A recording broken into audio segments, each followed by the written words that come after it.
மேல்மருவத்தூர் ஆதிபராசக்தி அம்மாவின் 5 முக்கிய சிறப்பு அம்சங்களை மிக விரிவாக விளக்குகிறேன். 1. சமத்துவ வழிபாடு.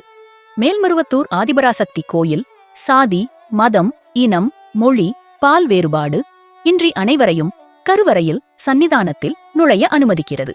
பாரம்பரிய இந்து கோயில்களில் பலவற்றில் கருவறைக்கு அர்ச்சகர்கள் மட்டுமே செல்ல முடியும். ஆனால் இங்கு எளிய பக்தர்கள் கூட ஆதிபராசக்தியின் சுயம்பு உருவத்தை நேரடியாக தரிசித்து பூஜை செய்யலாம்.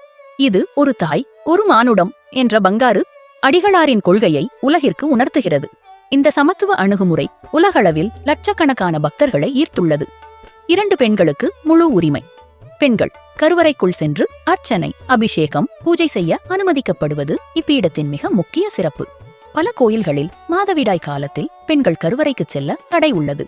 ஆனால் மேல்மருவத்தூரில் அம்மாவின் அருள்வாக்கின்படி எந்த காலத்திலும் பெண்கள் வழிபாடு செய்யலாம்.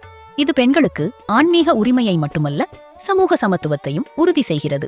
பெண்கள் தாங்களே பால், தயிர், தேன் போன்றவற்றால் அபிஷேகம் செய்யும் காட்சி இங்கு பக்தியின் உச்சமாக கருதப்படுகிறது. 3. ஆகம விதிகளுக்கு அப்பாற்பட்ட வழிபாடு. பாரம்பரிய இந்து கோயில்களில் ஆகம சாஸ்திரங்கள் மற்றும் சில்வ விதிகள் கண்டிப்பாக பின்பற்றப்படும். ஆனால் மேல்மருவத்தூரில் இவை பின்பற்றப்படுவதில்லை. பங்காரு அடிகளாரின் அருள்வாக்கு மட்டுமே இங்கு வேதமாகவும் வழிபாட்டு முறையாகவும் உள்ளது. அடிகளார் கூறும் வழிமுறைகளே பூஜைகள், சடங்குகள், நேர்த்திக் கடன்களுக்கு அடிப்படையாக அமைகின்றன. இது தெய்வீக நிர்வாகத்தி ஒரு அற்புத வெளிப்பாடாக கருதப்படுகிறது. 4. அங்க பிரதட்சிணம். அங்க பிரதட்சிணம் என்பது உடலை தரையில் புரட்டி கோயிலை சுற்றி வரும் ஒரு கடுமையான வழிபாடு. இது பக்தர்களின் மன உறுதி, பக்தி, தியாகத்தை வெளிப்படுத்துவதாக உள்ளது. ஆடிப்பூரம் விழாவின் போது அடிகளார் தாமே அங்க பிரதட்சிணம் செய்வது மிகவும் புனிதமான நிகழ்வு. இது பக்தர்களுக்கு ஆன்மீக உற்சாகத்தையும் தெய்வீக அருளையும் வழங்குவதாக நம்பப்படுகிறது.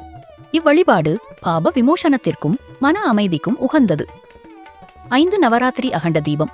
நவராத்திரி திருவிழாவின் முதல் நாளில் பங்காரு அடிகளார் புனித அகண்ட விளக்கை ஏற்றுவது மிகவும் சிறப்பு வாய்ந்தது.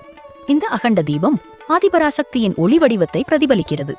இது பக்தர்களின் பாவங்களை போக்கி அவர்களுக்கு ஆன்மீக வளர்ச்சி மற்றும் செழிப்பை அளிக்கும் என நம்பப்படுகிறது. இந்த நிகழ்வு ஆயிரக்கணக்கான பக்தர்களை ஒன்று கூட்டி ஆன்மீக ஒளியை பரப்புகிறது.